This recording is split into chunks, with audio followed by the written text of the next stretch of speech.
कभी मुर्गों को देखे हो केएफसी का मैनेजर को डिफेंड करते हुए? ऐसा रियल लाइफ में होता है। पॉलिटिकल साइंस का एक बहुत इंपॉर्टेंट टॉपिक हम बताने वाले हैं, 1 मिनट बस इसको देख लो, तुम्हारा दुनिया को देखने का नजरिया और पॉलिटिकल साइंस में गवर्नमेंट को देखने का नजरिया बदल जाएगा।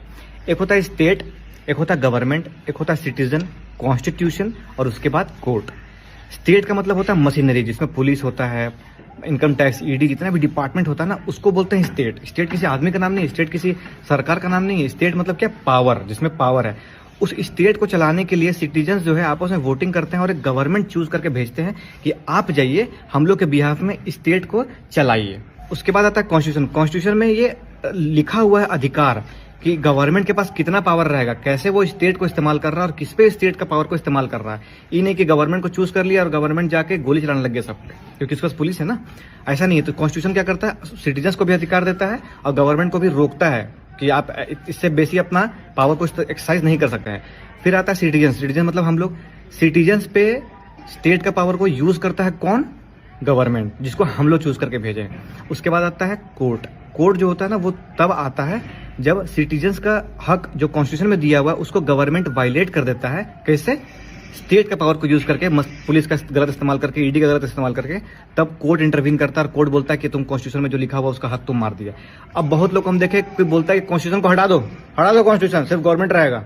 तो मान चलो कि कॉन्स्टिट्यूशन हट गया, सबसे पहले क्या होगा? कोर्ट भी हट जाएगा। तो कॉन्स्टिट्यूशन हट गया, कोर्ट हट गया, अब क्या बच गया? सिटीजन्स, स्टेट और गवर्नमेंट। अब सिटीजन्स ने मिल के चूज कर लिया गवर्नमेंट को, किसी पार्टी को मान चलो गवर्नमेंट बैठा दिया। अब गवर्नमेंट क्या हो गया? स्टेट को चला रहा। अब इस गवर्नमेंट का मन करेगा कि वो एक रूल निकाल दे कि कल से सब नंगा घूमेगा। ठीक है, तुम बोलोगे कि हम नहीं घूमेंगे, ये कैसा रूल है, हम नहीं घूमेंगे। तो गवर्नमेंट बोलेगा ना स्टेट को कि पुलिस जाओ जाके, वो नंगा नहीं घूम रहा, हम ऑर्डर दिए, घूम नहीं रहा नंगा, इतना मारो साले को, इतना मारो, मार के उसको नंगा कर दो। अब पुलिस जाएगा, मतलब स्टेट मशीनरी जाएगा और आपको बहुत मारेगा और आपको मार के नंगा कर देगा। तुम बोलोगे ये क्या बात हुआ, ये तो मेरा अधिकार है, हम कपड़ा पहन सकते हैं, आप कैसे मेरा अधिकार छीन लेंगे? तो गवर्नमेंट पता क्या बोलेगा? कहाँ अधिकार है, कहाँ लिखा हुआ है? कॉन्स्टिट्यूशन तुम रखा ही नहीं है ना, बताने लायक तो है ही नहीं कुछ कि हमको क्या करना चाहिए क्या नहीं करना चाहिए। हम तो सुप्रीम है, क्योंकि मेरे ऊपर तो कोई है ही नहीं, तुम हमको चूज किया और हम स्टेट चला रहे हैं और तो कुछ है ही नहीं। तो इसीलिए सबको समझाते हैं कि देखिए गवर्नमेंट जो होता है ना, वो बहुत पावरफुल होता है, क्योंकि उसके हाथ में आप क्या दे रहे हैं?